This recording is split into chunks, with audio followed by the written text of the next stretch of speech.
Hi, everyone. Welcome back to the Invest channel. Today, Morgan Stanley initiated a $126 price target for Nebius. We're going to go ahead and read through it. I'll give my thoughts and my opinions on what they said and kind of just talk about the overall price targets from analysts moving forward.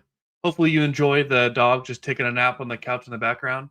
But let's get into it. It's currently 3:41 Eastern Standard Time. Market's almost closing. I first want to talk about just Nebius stock price today. So it's up almost 3% or up almost 3.5%. I don't think it's entirely because of the price target. We also saw Nvidia, I think, is up around, let's see, yeah, 2.5%. And typically, it's sort of Nebius and data center plays will follow Nvidia in terms of like the AI movement. I think it's a lot of algos. But in terms of the price target, so we'll go ahead and read through this. I'll kind of give my thoughts as we go through. And then we're going to talk about kind of just all price targets in general and where I see Nebius going forward. So, Morgan Stanley initiates coverage on Nebius Group with a $126 target. Nebius stock rose 5% as it increased the 5-day SMA.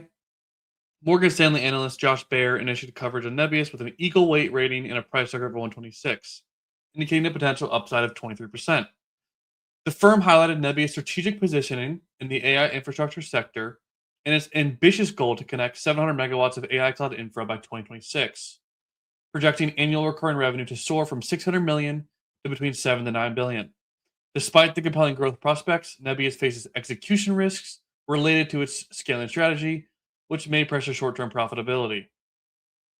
The initiation of coverage by Morgan Stanley is likely to attract investor interest as the company's aggressive expansion plans and strong revenue projections position it well in the rapidly growing AI market.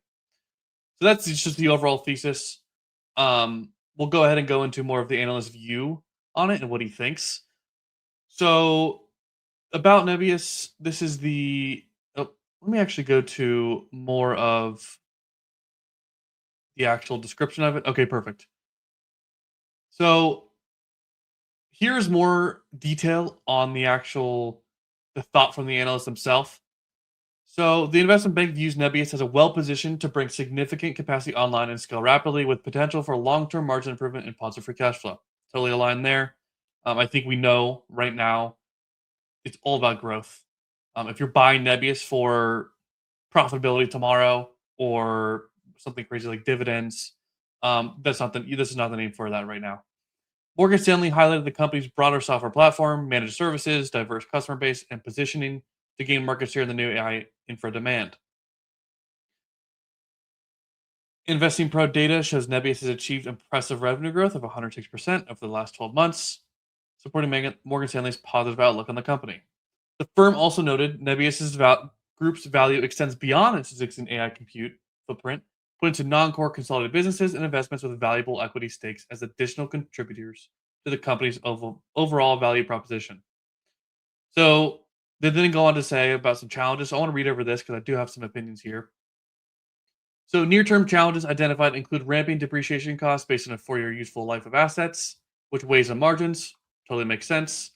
Morgan Stanley expects free cash flow to remain significantly negative, given the substantial capital expenditure required to deliver 2.5 gigawatts of AI infra by the end of this year, which aligns with the company's contracted power target.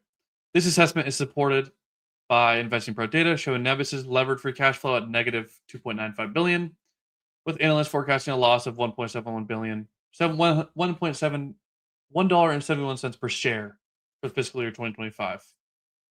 This is where, when I initially read it, I had a little bit of disagreement. But Morgan Stanley expressed some skepticism about Nebius Group's $7 to $9 billion annual recurring revenue target for Q4 2026, describing it as optimistic and questioning what the company would need to do to outperform expectations, given that EBIT will remain pressured in coming years due to increasing depreciation. So you kind of can see here that essentially this price target is given with some skepticism. They understand the targets, they understand the infra play. They still give it a hold rating, but they think it'll outperform about 23% this year, which again, if you think about investing broadly, a 23% return in any year is amazing. You typically outperform the S&P unless the S&P has an insane year. So again, they still think it's going to outperform, but they're looking at it, with not as much of a half glass full as I am. I'm more optimistic, and I trust the executive team. I trust Arcady. I trust everyone, all the founding team, to hit that 7 to 9 billion.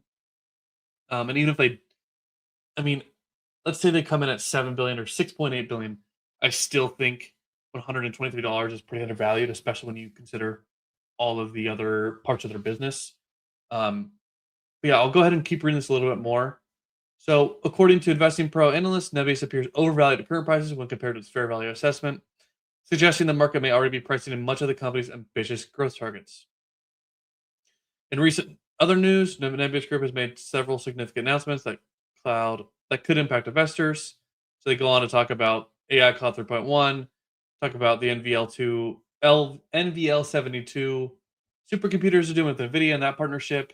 Talk about Vera Rubin coming out in 2026. They talk about Token Factory, but overall, essentially what I got from this is they are in alignment in terms of, obviously they're going to be very negative for cash flow going forward, lots of capex expansion, and they're pretty skeptic on the actual ARR. It seems, um, and think that's pretty optimistic. And like you could see here, questioning what the company would need to do to outperform expectations. But I think the company will hit themselves. I don't think they would have raised the full year ARR guide last quarter without the confidence. So in Q3 of 2025, they raised the full year full year 2026 ARR. And I don't think if you have strong signals and strong confidence, you would even do that as a company.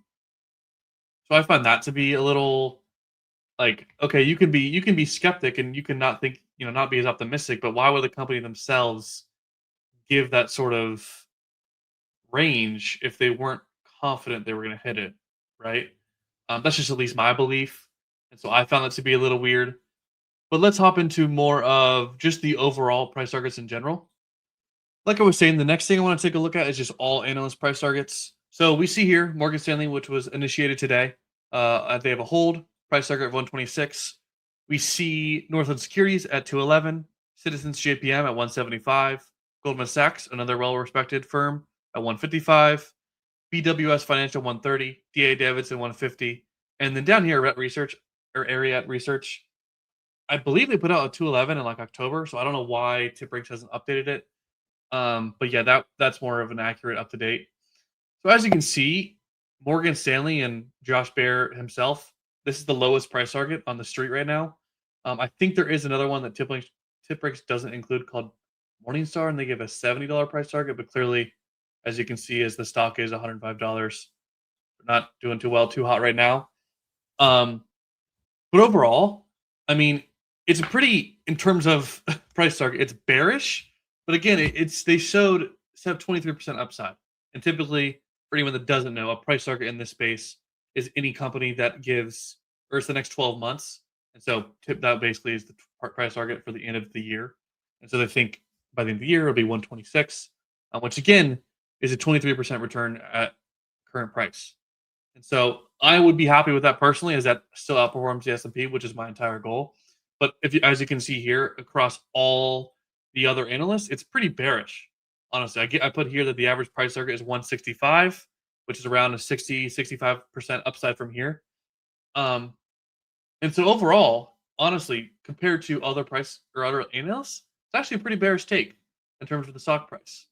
Now, do I think it's possible? Yeah, of course. I'm more bullish. As you guys saw my video, I posted 175 a share by the end of this year. And that's my price target. I think the people that are in the mid 200s are pretty bullish. And I think everything would have to go perfectly and then some for that to happen, which is possible. I'm taking a little bit more of, I think, the conservative approach, which to say a 60% return is conservative is pretty ludicrous. But for me and anyone else in the Nebius community, I'm being conservative. People call me a bear. Um, but yeah, Morgan Stanley came out with 126. Do I think they have some, positive critiques? Of course. I think it's a high capex business. They're not profitable. There still is a lot to prove, which I've also stated in other videos that this is the year Nebius needs to prove that they're actually going to do what they say they're going to do, so that 9 billion ARR becomes revenue later on. And so I think the price target's fair, and they're a little skeptical. But I think by the end of this year, honestly, I think we'll see some raises from them as we come around. as they continue to see, like I said, the prove it factor be a thing, as revenue keeps expanding, as they keep reiterating ARR guide, if not raising it. Hopefully they don't lower it because then we'll see a lot of momentum go down. But I think that's kind of what Morgan Stanley needs to see. But I'm glad I have more coverage. We now have, in my opinion, another really well respected firm because we have a Morgan Stanley, we have a Goldman Sachs, DA Davidson is another one that's fairly highly respected, and so just having more analysts that are respected, I think is good overall for recognition for the space. Just more overall thoughts as an investor, the more the merrier. And so I think the 126 price target is fair, but I think it's a little bearish. On that note, I appreciate you guys watching. Thanks again for the support. Hope you like the dog in the background. Oh, she decides she wants to get up and take a hop down. But on that note, appreciate you guys following along and watching, and I'll see you guys in the next one. Peace.